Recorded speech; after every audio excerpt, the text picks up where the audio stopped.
Alright, everybody, it's been a long time, but I'm back.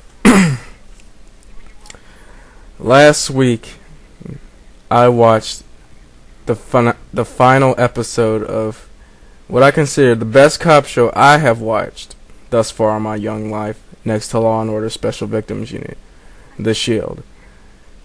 Okay, there's probably going to be spoilers for people who haven't seen it, but if you have seen it, you know what I'm about to talk about. First of all, Vic had complete immunity from all the horrible, dirty shit he has done. Shane kills himself, his wife, and his pregnant wife, and his little son. Ronnie is not part of the deal. Vic was stringing him along as a part of the agreement he has with ICE. Claudette is still captain. Wagenbach is still the detective.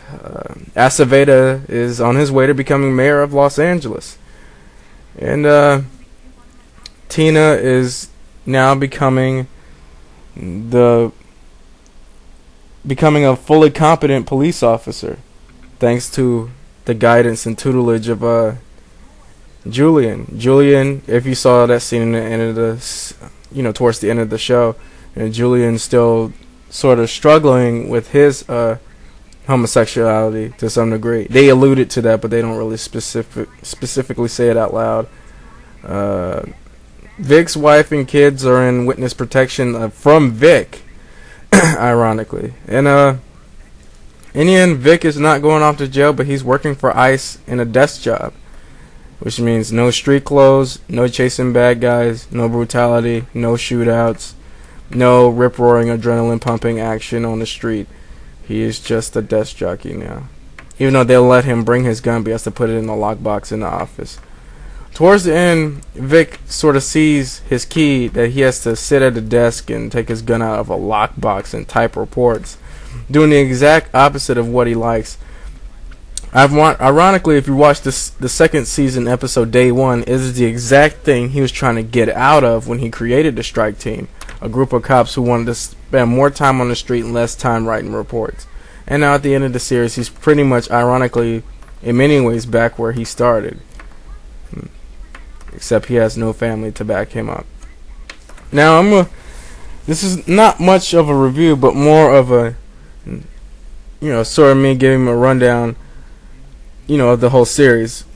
I've been watching this series pretty much since the first season. The first episode I actually watched was the final two, the two-part season finale of the first season. And then when I watched it, I was like, oh my god, this is good. How come I haven't been watching this? So when they aired reruns, I watched them all. And then I've been watching it steadily ever since the second season, even though I have to admit there are a lot of episodes in the final season I didn't watch until recently. Oh no, it was a really good cop show. I mean, Vic Mackey and the strike team in general represents the thing that society is afraid of, is a group of morally corrupt individuals who have the powers of the law on their side to do as they will. And that's basically what Vic Mackey represents. But what a lot of people don't understand is, even though the series ended this way, and even though if you look at the very final moment when Vic is about to get off work and he puts his gun on and puts on his jacket on like he's about to go out on the street, they're saying something that people don't realize. Aceveda said it in one of the final scenes. He said it best when he said, Vic is gone, he's their monster now. Even though his job is to type reports, Vic Mackey can type whatever the hell he wants to go in his favor. If anything, Vic Mackey becoming an ICE agent, even though he's writing the desk, he is now working at the federal level. Vic Mackey is more dangerous than he ever was before. He can go to any city that he wants, possibly. And on top of that, even though they can control him in the office, they cannot control him when he's off work. God knows what types of crap he might try to attempt when he's off the clock. And on top of that, his time with them is limited. It's not like they have him for the rest of his life. He's loaned him out for 3 years. 3 years is not a long time, despite what people believe. It may seem like that when you're not out there running a mile a minute. If anything, Vic Mackey knows how to manipulate any bad situation or seemingly bad situation into his favor. So God only knows what the hell would happen. We wouldn't know unless they decide to do a movie or some kind of spin-off with like Vic Mackey Ice Agent or some bullshit like that.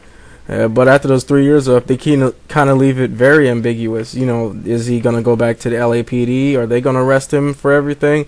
Is he going to stay with ICE, or is he out of a law enforcement job altogether? We don't know. As far as Ronnie goes, Ronnie's a dead man. Because Antoine Mitchell runs prison. Once Ronnie hits the cell block C, that's his ass, pretty much. So it's over for him. And